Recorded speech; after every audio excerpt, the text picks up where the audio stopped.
The soft thud of following footsteps echoed behind him as he hurried through the snowflakes toward home.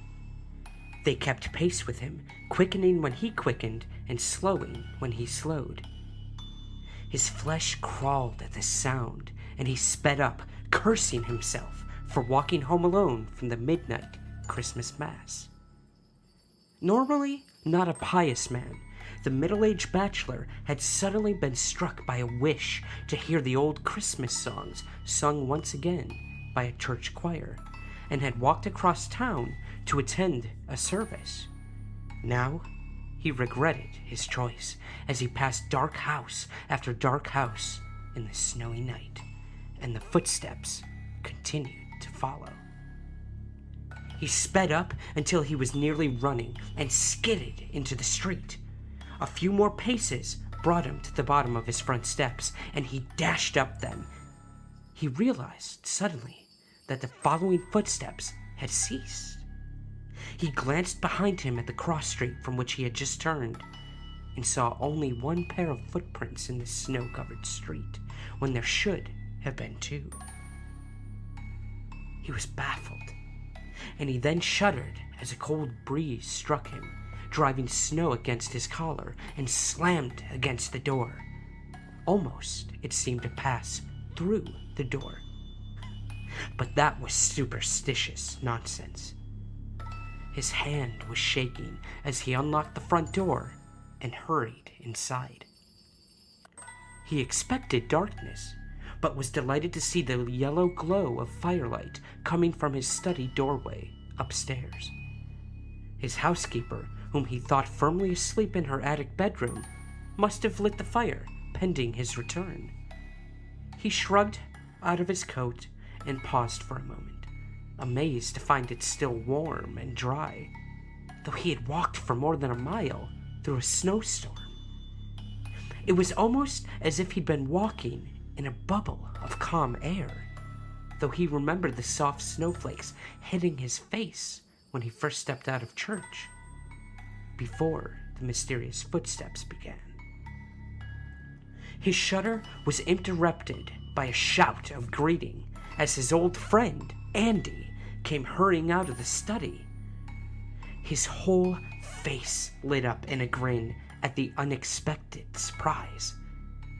The two men shook hands heartily and retreated back to the warmth of the firelight, talking so fast they stumbled over each other's words. Andy had left town years ago to take a government job in Washington, D.C., and they hadn't seen each other ever since. Nearly an hour had passed before it occurred to him that his guest might be hungry. His offer of a meal was instantly accepted, but Andy was unwilling to leave the comfort of the fire to eat in the kitchen. So the man jogged downstairs alone to fetch some food for Andy. He didn't wonder at his friend's reluctance to join him in the kitchen. Andy had looked very pale and had kept shivering with cold while they talked. He hoped his friend wasn't ailing for anything, so he let him stay by the firelight. A few moments later, he was back with warmed-up meat and potatoes and a couple glasses of beer, apologizing profusely as he handed Andy a plate for the mismatched dinnerware. Andy just laughed and hunkered down to eat. When they were both finished, he showed his friend to a guest room and then tumbled into his own bed to sleep, all his apprehension caused by mysterious footsteps forgotten in the visit of his friend. It was now Christmas morning. He jumped out of bed and dashed immediately downstairs to the guest room to rouse his friend. But Andy wasn't there, and the bed had not been slept in. The man ran down to look into the study, but Andy wasn't there either, and one plate was full of food sitting on the end table beside his old friend's chair. It was completely untouched, though he'd seen Andy eating from it the night before. Skin creeping at the thought, the man ran to the kitchen and asked his housekeeper if she'd seen Andy. But the housekeeper had seen no one, either the previous night or this morning. The man flopped down on the bottom step of the staircase, completely baffled. Where had Andy gone? It was a mystery that plagued him all Christmas Day, and he did not enjoy this holiday dinner at all, a fact that annoyed his housekeeper. He was wakened the next morning from a restless sleep by the sound of the front doorbell. He stumbled out of bed and was splashing water from the bedside pitcher onto his sleepy eyes when a knock came at his bedroom door.